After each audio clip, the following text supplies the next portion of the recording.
बेकसूर बच्चों की मौतें होती है, मारे जाते हैं और आप खामोश हैं। अगर आप यूएस से वापस आ रहे तो हम आपको कहेंगे कि जाओ सीधा आपका हवाई जहाज मणिपुर के अंदर उतारो, जहां कितनी सारी चर्चिस को जलाया गया है, कितने सारे बेगुनाह लोगों को मारा गया है। आज गोश्त के नाम पे, आज किसी की तस्वीर के नाम के ऊपर आज जो खतरेआम हो रहा है, और अगर वजीर आजम पंत प्रधान अगर ये कह रहे हैं कि नहीं इस मुल्क के अंदर भेदभाव नहीं हो रहा है, तो आप झूठ कह रहे हैं।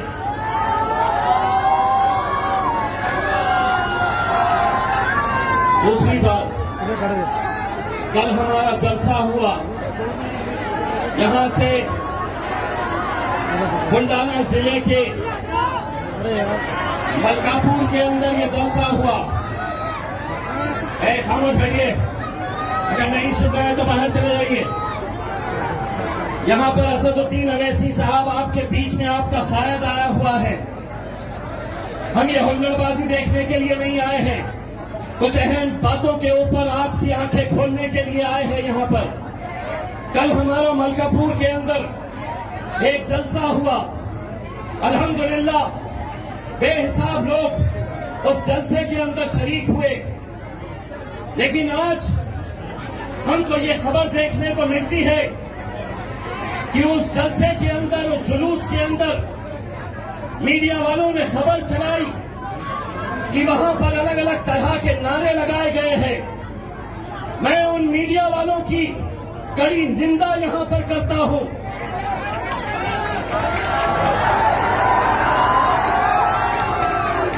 चौबीस साल इम्तियाज जलील भी पत्रकार था, लेकिन इम्तियाज जलील ने पत्रकारिता की है।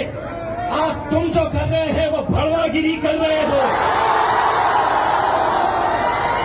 जाओ और सुनाओ अपने मालिकों को। इस देश के अंदर अगर आज इस देश के अंदर जाति, धर्म और मजहब के नाम के ऊपर अगर कोई बांटने का काम कर रहा है,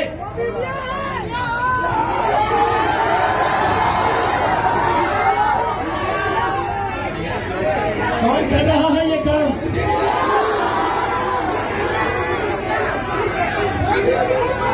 मैंने जैसे ही ये खबर आई, मैंने ट्वीट करके कहा है कि उन तमाम चैनल्स को अगर ये समझ रहे होंगे कि ये डरपोक जमात है, तो ये समझ लो किसी के बाप से हम डरने वाले लोग नहीं हैं। अगर वहां पर कुछ हुआ नहीं और उसके बावजूद भी अगर तुम महज अपनी टीआरपी चमकाने के लिए अगर समाजों के बीच में दरारें और दीवारें पैदा करने का काम कर रहे, तो मैं उन तमाम पत्रकारों को ये कहता हूं कि जब 24 साल की पत्रकारिता के बाद इम्तियाज जलील को यह एहसास हुआ है कि अब यहाँ पर ईमानदारी पत्रकारिता नहीं हो सकती है, तो उसने पत्रकारिता का चोला उतारा और अपने शायद बैरिस्टर असदुद्दीन अवैसी का दामन पकड़ा। तुम भी उतारो। अगर पत्रकारिता नहीं करनी है तो उतारो और जाकर उन बजरंग दलियों के साथ मिल जाओ, उन विश्व हिंदू परिषद वालों के साथ मिल जाओ, क्योंकि वो जो काम कर रहे हैं वही काम तुम लोग कर रहे हैं।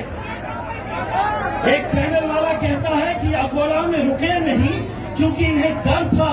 जा तेरे मालिक को बोलना इम्तियाज जलील को कहां बुलाना है, बुला आने के बाद कल्लावी तुम करो। और आज समाज के बीच में, हिंदू मुसलमानों के बीच में दरारें पैदा करने का काम अगर कोई करेगा, इसलिए एक बात समझ लो, कैसे डसेगा कौन सब जानता हूं मैं, लेकिन कहां किसी का खौफ मानता हूं मैं। जंगल के हो या आस्तीन के,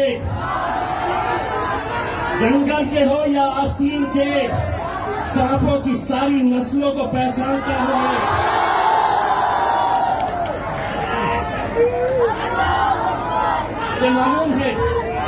मुझे मालूम है इस मुल्क के अंदर 2 एम है, 2 एम। एक तो मीडिया और दूसरा वहां पे जाकर जो झूठ पे झूठ, झूठ पे झूठ, झूठ पे झूठ। मोदी जी कभी एक मर्तबा अपनी जबान से ये बोलिए, ये हिम्मत रखिए बोलने की कि हाँ, इस देश के अंदर कुछ लोग जाति, धर्म और मजहब के नाम के ऊपर बंटवारा कर रहे हैं। वजीर आजम आप मेरे भी है। जब आप यूएस जाते हैं तो मुझे भी फख्र होता है। जब मेरा मुल्क तरक्की करता है तो मुझे भी फख्र होता है। लेकिन आज क्या ये सच्चाई नहीं है कि किसी के व्हाट्सएप स्टेटस के ऊपर किसी की जान ले लो, किसी को महज गोश है किसी की थैली के अंदर तो उसकी जान ले लो। क्या वो नौजवान लड़कों के माँ बाप, बेटे, भाई बहन, बच्चे नहीं है? और हम सिर्फ मुसलमानों की बात नहीं कर रहे। इस मुल्क के अंदर जहाँ जहाँ पर भी जिस किसी जाति, धर्म और मजहब के नौजवानों पर अगर जुल्म और सितम होगा, कोई खड़े रहे ना खड़े रहे, मेरा शायद बैरिस्टर असदुद्दीन तुम्हारे लिए आवाज उठाएगा। इसीलिए मेरे भाइयों, जब पार्लियामेंट के अंदर जब हम जाते हैं तो बैरिस्टर असदुद्दीन अवैसी साहब पहले अकेले हुआ करते थे। अब अल्हम्दुलिल्लाह अकेले नहीं है। अब इम्तियाज जलील उनका भाई और तुम्हारा भाई भी वहां पर जाकर बैठता है। अरे बनना है, कुछ करना है तो ऐसा बनो मेरे शायद के जैसा कि पार्लियामेंट के अंदर जब असद भाई की तकरीर होने की रहती है, हम तो सिर्फ 2 हैं, वो 300 है, तो वो मेरे पास आते हैं और पूछते हैं आज बोलेंगे क्या? मैं कहता हूं हाँ बोलेंगे। आज क्या बोलेंगे? मैं बोला आज फिर से तुम्हारी बजाएंगे। मेरे भाई, आज जिस दौर से हम गुजर रहे हैं, मैं तमाम नौजवानों से ये अपील करना चाहूंगा कि एक ऐसे मुश्किल दौर से हम गुजर रहे हैं जहां पर एक तरफ हुकूमत है, जहां पर एक तरफ सरकारें हैं, जहां पर एक तरफ पुलिस वाले हैं, जहां पर एक तरफ मीडिया वाले हैं। तुम्हारा अपना कोई नहीं है। इसीलिए आज ये हम सब की जिम्मेदारी होती है, अगर इस मुल्क के अंदर कौमी एकजहती बरकरार रखनी है, अगर इस मुल्क के अंदर अगर भाईचारगी अगर जिंदा रखनी है, वो तहजीब, वो हमारी संस्कृति जो पिछले 75 सालों से हमने जिसे समेट कर रखा है, आज महज क्या वजह है कि अचानक नए नए मुद्दे सामने आ जाते हैं। आज जब ये मामला निकला तो देवेंद्र फडणवीस साहब भारतीय जनता पार्टी के उप मुख्यमंत्री और गृह मंत्री ने ये कहा कि हम देखना चाहते हैं कि ये औरंगजेब की औलाद कौन है। मैं आपको कह रहा हूं देवेंद्र फडणवीस साहब, इम्तियाज जलील आपको कह रहा है, बताओ पिछले 75 सालों के अंदर क्या वजह है कि एक राजा जो 400 साल पहले था, उसकी कभी भी कोई जयंती मनाई नहीं गई, कहीं कोई पोस्टर नहीं दिखा, किसी ने व्हाट्सएप के ऊपर नहीं रखा। ये भारतीय जनता पार्टी सत्ता में आती है और अचानक ये मुद्दा इसलिए खड़ा किया जाता है कि समाज के बीच में दरार पैदा करो और हम सत्ता का मजा लेते रहो। एक बात अच्छी तरह से समझ लो, हम सत्ता के भूखाधिकारी नहीं है, हम सत्ता के लालची नहीं है, इस मुल्क से हमें मोहब्बत है। मैं तमाम नौजवानों से यह अपील करना चाहूंगा, जिसे हुल्लड़बाजी करना है वो यहां से निकल जाए। बैठ जाइए राफिके। ये चंद लड़के जो सामने खड़े हुए हैं,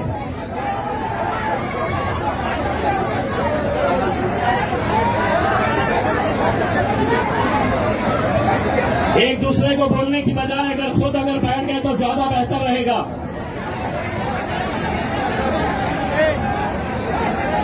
यकीन मानिए, अगर आप नहीं बैठेंगे तो असद अवैसी साहब अगले 5 मिनट में हम यहां से उन्हें लेकर चले जाएंगे। हम कोई हंगामा या हुल्लड़बाजी करने के लिए नहीं आए हैं, हम आपको बताने के लिए आए हैं कि इस मुल्क के हालात कैसे हैं। सामने वाले मैडम से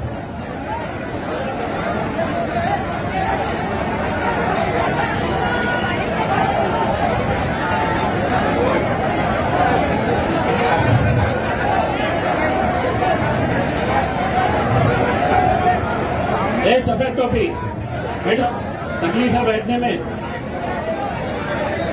चलिए बैठिए, आप भी बैठिए। मेरे भाई, आज बैरिस्टर असदुद्दीन अवैसी साहब, हम तमाम लोग जो अलग अलग जगह जाकर आप लोगों से ये अपील कर रहे हैं, ये मुल्क की खूबसूरती को बरकरार रखिएगा। मुझे मालूम है कि बहुत सारी साजिशें हो रही हैं, और वो साजिशें इसलिए हो रही है कि भारतीय जनता पार्टी चाहती है कि इस मुल्क के अंदर लाशें बिक जाए चलेगा, लेकिन हमारी सत्ता आनी चाहिए। लेकिन मैं यहाँ के हिंदू और मुसलमानों की तरफ से ये कहता हूँ कि मोदी जी, जो ऊपर जाता है उसे नीचे आना होता है, और 2024 के अंदर इंशाल्लाह तुम भी नीचे आओगे, क्योंकि इस मुल्क की खूबसूरती को अगर कोई बर्बाद करने की कोशिश करेगा, आज से महज 5 दिनों के बाद हम 2 अलग अलग त्योहार एक ही दिन मनाने वाले हैं। एक हमारे हिंदू भाइयों का आषाढ़ी एकादशी का त्योहार, जो किसानों के लिए, जो गांव के गरीबों के लिए बहुत बड़ा त्योहार होता है। उसी दिन बकरी ईद भी आने वाली है, उसी दिन हमारी एक और ईद आने वाली है। हम दोनों त्योहार एक साथ मिलकर मनाने वाले हैं। हमारी ये जिम्मेदारी है, हम ये हद करें कि अगर ये त्योहार एक साथ मिलकर आएंगे, अमरावती की आवाम हमें ये वादा करे कि जितने हिंदू मुसलमान जितने त्योहार एक साथ मिलकर आएंगे, हम एक साथ मिलकर मनाएंगे और पूरे जोश के साथ मनाएंगे। है तैयार तो हाथ ऊंचा करके आप मुझे बताओ। मीडिया वालों,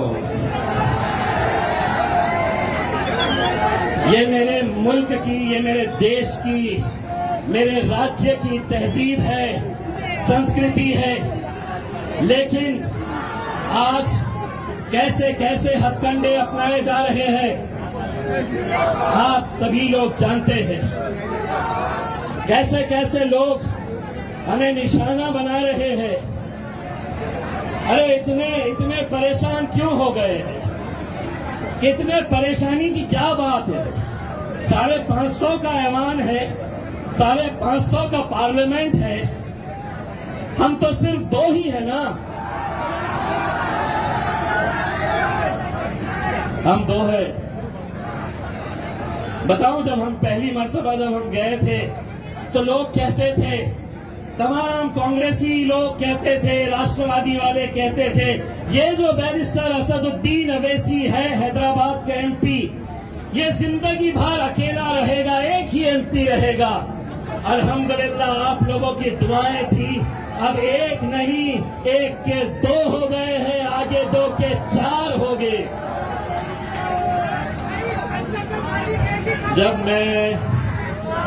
जब हम पहली मर्तबा जब हम गए थे पार्लियामेंट के अंदर, तो बड़े वाले साहब जो है ना, अभी यूएस के अंदर जो है, ये अमेरिका जो गए हुए हैं, उन्होंने क्या पूछा था पता है? दूसरे नंबर वाले को पूछा था, अरियो सांबा कितने आदमी? अरे जवाब में क्या मिला था? साहब है तो दो, लेकिन 300 पे भारी है अपने।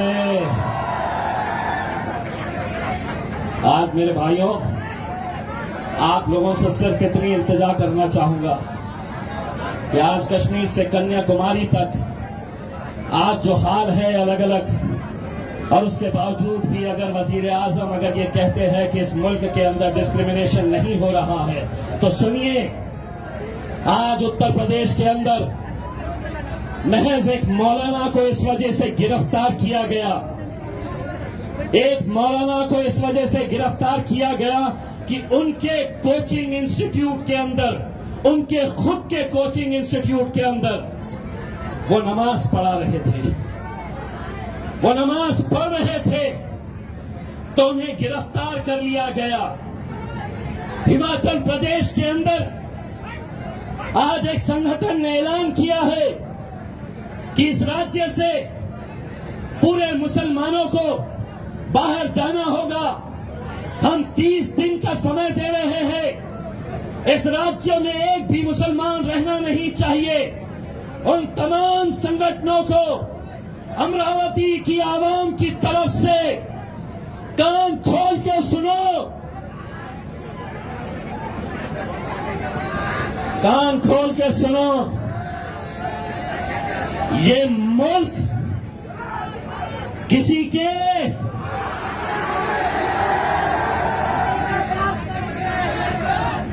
आधा मैं बोलूंगा, आधा तुमने बोलना,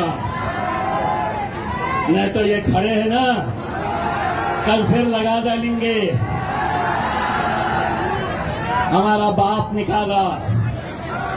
सुनो, आधा मैं बोलूंगा, और ये जो बोल रहा हूं, ये अमरावती के नौजवानों की तरफ से बोल रहा हूं, अमरावती के बुजुर्गों की तरफ से बोल रहा हूं, अमरावती की मेरी माएं और बहनों की तरफ से बोल रहा हूं, अमरावती के तमाम हिंदू, मुस्लिम, दलित, सिख, ईसाई, इन सब की तरफ से बोल रहा हूं। और छोटे मोटे जो प्यादे हैं, सिर्फ उनको नहीं बोल रहा हूं, बल्कि मोदी जी,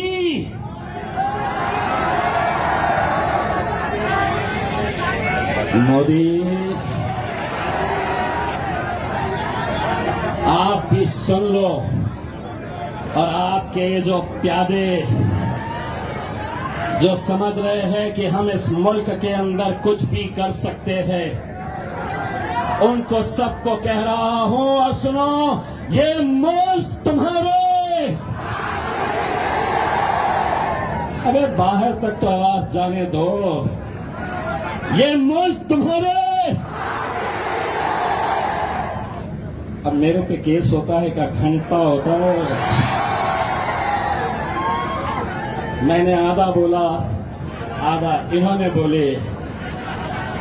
अब कांग्रेस वाले बोलेंगे इस पे केस करो, राष्ट्रवादी वाले बोलेंगे इस पे केस करो, ये जो रिकॉर्डिंग कर रहे हैं वो फॉरवर्ड रिवाइंड करेंगे, और आखिर में इनके हाथ में क्या आएगा मालूम है?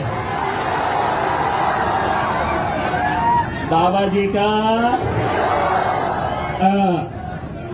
इसीलिए हम जब तक सीधे हैं तो सीधे, हमको नहीं छेड़े तो अच्छा है, वरना अगर छेड़े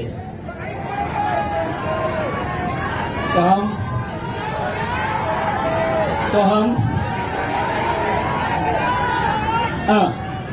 अब होता केस, क्या मिलता? इसीलिए आज ये वक्त की जरूरत है कि जिस दौर के अंदर नौजवान बच्चों का कत्लेआम हो रहा है। मेरे साथ हमारे वर्किंग प्रेसिडेंट जनाब डॉक्टर गफ्फार कादरी साहब हैं। पिछले 10 दिनों से डॉक्टर गफ्फार कादरी साहब का काम क्या है? तो कभी जलगांव जाओ क्योंकि एक नौजवान लड़के का कत्ल कर दिया गया, कभी अहमदनगर जाओ तो क्योंकि एक नौजवान लड़के को मार दिया गया, कभी श्रीरामपुर जाओ, कभी कोल्हापुर जाओ, कभी इगतपुरी जाओ, कभी नासिक जाओ। कब तक हम बेकसूर नौजवान बच्चों की लाशों को हम गिनते रहेंगे? इसीलिए मैं आज उन तमाम पुलिस वालों से भी कहता हूं, बहुत अच्छे मैंने पुलिस वालों को देखा है। आपके कमिश्नर नवीन रेड्डी साहब को भी मैं बहुत अच्छे तरीके से जानता हूं, एक अच्छा ऑफिसर है।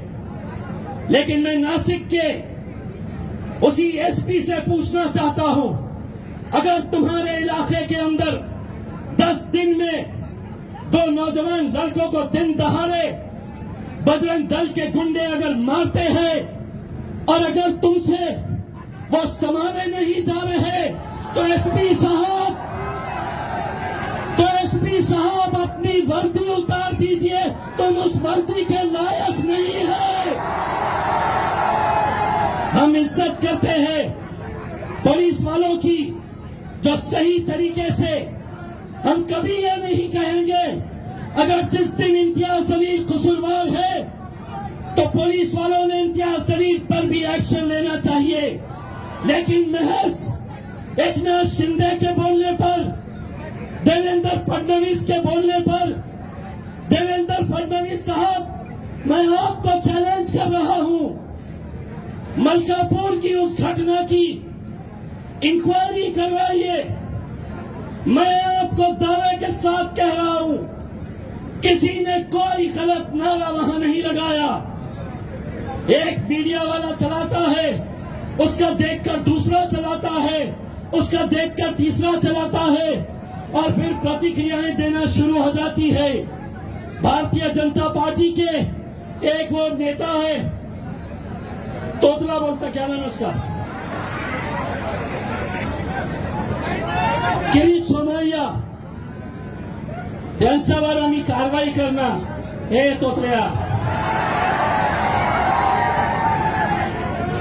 पहिले इन्क्वायरी कर, तुझी सरकार आहे, शेमड्यासारखा बोलू नको।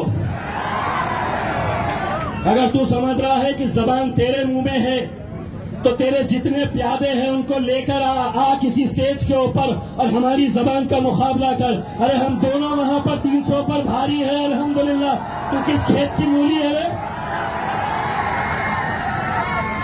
लेकिन जिसको मौका मिल रहा है, समझ रहे हैं कि इनके आगे कौन है, इनके पीछे कौन है, इनके तरफ से कौन लड़ने वाला है। कोई नहीं लड़ने वाला है, कोई नहीं लड़ने वाला है।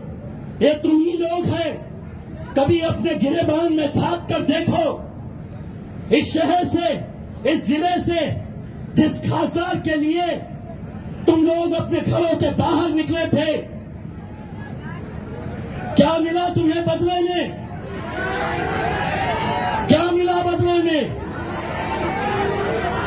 कितने लोगों ने उसे वोट दिए थे? कितने लोगों ने दिए थे? कहां है वो लोग जो कहते थे कि नहीं, हमको सेक्युलरिज्म को जिंदा रखना है? लो, क्या मिला है तुम्हें हिस्से में, बदले में? अरे जो तुम्हारी खासदार अपनी धार्मिक किताब को राजनीति का एक मुद्दा बना देती है, तो सोचो उसकी सोच कैसी होगी। जीत हार कुछ भी हो, लेकिन अगर इस तरह की अगर घटिया राजनीति अगर इस देश के अंदर अगर होने लगी तो ये देश कहां जाएगा? कहीं ना कहीं इसके लिए तुम जिम्मेदार है, कहीं ना कहीं को जिम्मेदारी उठाओ। और मैं तो असद साहब को कह रहा हूं कि असद साहब इजाजत दे दो। एक बार मैंने विधायक औरंगाबाद से जीता, दूसरी बार अल्हम्दुलिल्लाह इनकी दुआओं से मैं दिल्ली तक आ गया, सांसद बन गया। अगर आप इजाजत दे तो मैं यहां से आकर लड़ लूं और फिर उसको बताता हूं कि कैसा जीतना है। आज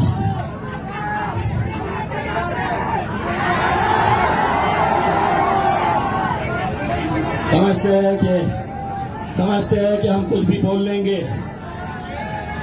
कुछ भी हम बोल लेंगे और इन लोगों को सबको सुनना पड़ेगा, इन सबको सुनना पड़ेगा। और सुनते आए हैं। पिछले 75 सालों के अंदर हमने क्या किया है? तो बारातें उनकी सस्ती थी, घोड़ी पर वो बैठते थे और हम क्या? तो हम ढोलक के सामने नाचने का काम करते थे 75 सालों के अंदर। अरे बैरिस्टर असदुद्दीन अवैसी साहब जब मैदान में उतरे तो उन्होंने एक ही बात कही, अब बहुत हो गया हमारा नाचना, अब घोड़ी पर भी हम ही बैठेंगे और नचाएंगे तुमको इंशाअल्लाह।